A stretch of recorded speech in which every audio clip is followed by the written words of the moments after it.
अभी तक हम इस टॉपिक में पढ़ चुके हैं लाइफ प्रोसेसेस कौन कौन से होते हैं, लिविंग थिंग्स को कैसे कैरेक्टराइज करेंगे कि कौन सा लिविंग ऑर्गेनिज्म है कौन सा लिविंग नहीं है। उसके बाद हमने इस टॉपिक में पढ़ा न्यूट्रिशन, मतलब जो पहला प्रोसेस हम पढ़ रहे हैं वो है न्यूट्रिशन। न्यूट्रिशन में हमने पढ़ा पहले मोड ऑफ न्यूट्रिशन, न्यूट्रिशन के क्या क्या मोड हो सकते हैं। तो न्यूट्रिशन के मोड में हमने दो पढ़े थे, एक ऑटोट्रॉपिक पढ़ा, एक हमने पढ़ा heterotrophic mode of nutrition. Autotrophic mode of nutrition में वो ऑर्गेनिज्म आते हैं जो अपना फूड खुद सिंथेसाइज करते हैं, ठीक है। अब आता है हिट्रोट्रॉपिक मोड। हिट्रोट्रॉपिक मोड में वो ऑर्गेनिज्म आते हैं जो अपने फूड के लिए किसी दूसरे ऑर्गेनिज्म पर डिपेंड करते हैं। अब जो हिट्रोट्रॉपिक मोड ऑफ न्यूट्रिशन है ना, ये तीन तरह का हो सकता है on the basis of their food habits. Organism की फूड हैबिट के अकॉर्डिंग इसे हम तीन कैटेगरी में डिवाइड कर सकते हैं। पहला है holozoic. Holozoic mode of nutrition वो होगा जिसमें हम ना सॉलिड फूड को इंजेस्ट करते हैं। सॉलिड फूड को पहले इंजेस्ट करेंगे, फिर हम क्या करेंगे उसे डाइजेस्ट करेंगे, डाइजेस्ट करने के बाद उसे एब्जॉर्ब करेंगे और फिर उसे एसिमुलेट करेंगे। ये सारे वर्ड्स अभी आगे चल के क्लियर हो जाएंगे।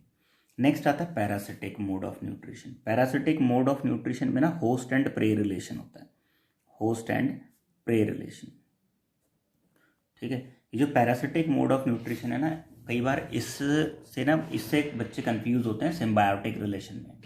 एक्चुअल में क्या है, पैरासिटिक मोड ऑफ न्यूट्रिशन जो है ना, जो सिम्बायोटिक रिलेशन है उसका एक पार्ट है, उसे हम आगे डिस्कस कर लेंगे। नेक्स्ट आता है सेप्टोट्रॉपिक न्यूट्रिशन।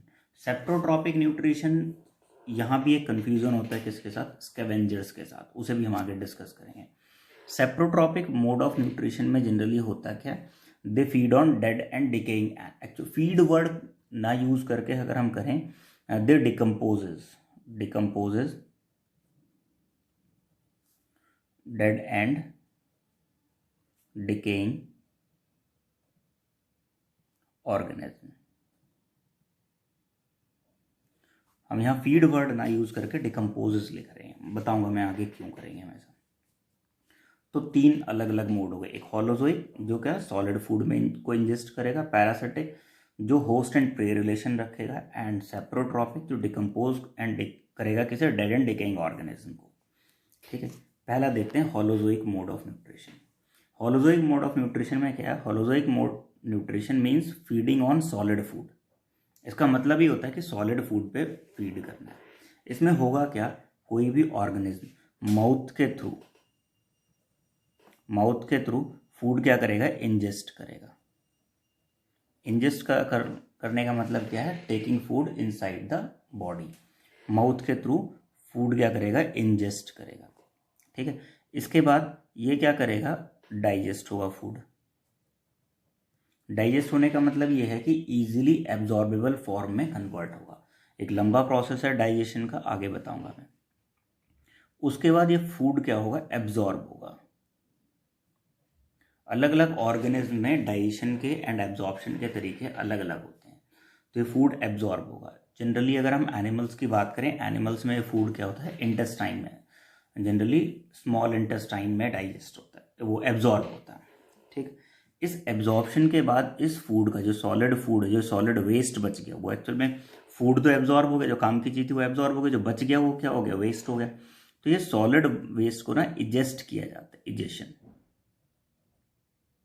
इजेशन एंड एक्सक्रीशन में डिफरेंस होता है, वो हम आगे डिस्कस करेंगे। अब देखो मैंने बोल दिया यहाँ पे इजेशन, तो कुछ बच्चे ना इसे एक्सक्रीशन भी बोल देते हैं। इजेशन एंड एक्सक्रीशन दो अलग अलग चीज़ें हैं। जो बायो पढ़ते हैं बच्चे, उन्हें पता है इस चीज़ का कि हाँ ये चीज़ें डिफरेंस पता होनी चाहिए। बहुत से बच्चे ऐसे होते हैं उन्हें यही नहीं पता होता कि इजेशन एंड एक्सक्रीशन में क्या डिफरेंस है। बहुत से टीचरों को भी नहीं पता होता इस चीज़ का। अब देखो होलोजोइक में क्या, in this an organism takes the complex food into its body. Food को लेकर by the process of ingestion के थ्रू, ठीक है, या फिर हम कहें इंजेस्ट किया फूड को, ठीक है, एक ही बात है। The ingested food is then digested. जो इंजेस्ट हुआ फूड उसे क्या किया जाएगा, डाइजेस्ट किया जाएगा, and then absorb into body cells. अब मैंने यहाँ कहा था स्मॉल इंटेस्टाइन में, वो डिपेंड करता है। अगर कॉम्प्लेक्स ऑर्गेनिज्म जैसे हम हैं तो हमारी कहाँ पे एब्जॉर्ब होगा, इंटेस्टाइन में। और अगर हम बात करें अमीबा की, तो अमीबा में क्या होगा, सेल में ही एब्जॉर्ब हो जाएगा। बॉडी सेल्स ऑफ ऑर्गेनिज्म, ठीक है। और इसमें इजेशन वाला लिखा नहीं है, लेकिन वो सॉलिड वेस्ट को भी कहते हैं, क्या है, बॉडी से बाहर निकाला जाता है। ये पूरा होलोजोइक मोड में। अगर कोई इस तरह का प्रोसेस फॉलो कर रहा है तो वो होलोजोइक मोड में आएगा, ध्यान रखना। एनिमल्स है, कुछ माइक्रो ऑर्गेनिज्म है। माइक्रो ऑर्गेनिज्म में कौन, एमीबा, पैरामीशियम, लिस्मेनिया, इस तरह के आते हैं, ठीक है।